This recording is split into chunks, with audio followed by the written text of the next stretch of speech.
আল্লাহ রাসূল সাল্লাল্লাহু আলাইহি ওয়াসাল্লাম যখন কুরবানি দিয়েছেন, তার জীবনে তিনি ভাগে কুরবানি দেননি, সব কুরবানি তিনি দিয়েছেন আস্ত কুরবানি।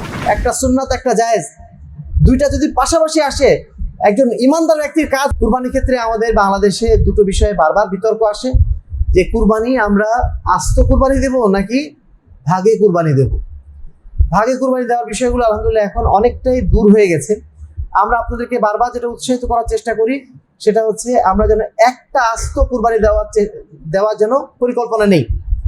কারণ আমাদের নবী আদম আলাইহিস সালামের যুগে আদম আলাইহিস সালামের সন্তানের মাধ্যম দিয়ে তো কুরবানি প্রথম চালু হলো, তাই না? তার পরবর্তীতে ইব্রাহিম আলাইহিস সালাম তিনি যখন কুরবানি করেছিলেন, তিনি একটা আস্ত পশু কুরবানি দিয়েছিলেন। আল্লাহ রাসূল সাল্লাল্লাহু আলাইহি ওয়াসাল্লাম যখন কুরবানি দিয়েছেন, তার জীবনে তিনি ভাগে কুরবানি দেননি, সব কুরবানি তিনি দিয়েছেন আস্ত কুরবানি। তো আস্ত কুরবানিটাই হচ্ছে আসল, সেটাই আমরা সাধ্যমতো দেওয়ার চেষ্টা করব। তবে যেহেতু কিছু হাদিসে ভাগের বিষয়ে এসেছে যে গরুর ক্ষেত্রে 7 ভাগে এবং উটের ক্ষেত্রে 10 ভাগে, সেই ক্ষেত্রে আমরা যদি একান্ত না পারি, বাধ্যগত অবস্থায়, সেটা অন্য বিষয়। কিন্তু অবশ্যই কুরবানির আসল এটা যে মানে একটা পশু কুরবানি দেওয়া, এটা যেন আমরা মাথায় রাখি এবং সাধ্যমতো সেটাই যেন আমরা পালন করার চেষ্টা করি। একটা সুন্নাত, একটা জায়েজ, দুইটা যদি পাশাপাশি আসে, একজন ইমানদার ব্যক্তির কাজ হবে সুন্নাতটাকে পালন করা।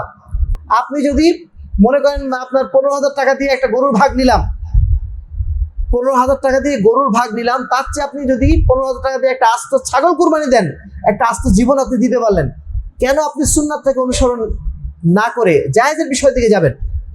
যদি জায়েজ ধরেও নেই সমাজ উপস্থিতি। আরেকটা বিষয় হচ্ছে এই, আমরা বাংলাদেশের যে চলটা আমরা দেখি সাধারণত, যে আমাদের ঈদের সালাতগুলো আমরা অনেক সময় মসজিদে আদায় করার চেষ্টা করি। ঈদের সালাত আমরা আদায় করব বাইরে ওপেন জায়গাতে, এই বিষয়টা যেন আমরা সাধ্যমতো খেয়াল রাখার চেষ্টা করি। আমাদের মোটামুটি আহলে হাদিস যে জামাতগুলো, সেগুলো সাধারণত বাইরেই হয়, কিন্তু আমাদের হানাফি ভাইদের জামাতগুলো তারা সেভাবে গুরুত্ব দেন না, বা দিলেও তারা এমনভাবে সাজসজ্জা করে রাখেন, এমনভাবে সেখানে মিনার টানিয়ে রাখেন, এমনভাবে সেই মানে আপনার ঈদগাহটাকে পাকা করে রাখেন, যেগুলো আসলে আল্লাহ রাসূল সাল্লাল্লাহু আলাইহি ওয়াসাল্লামের সুন্নাতের বরখেলাফ হয়ে যায়।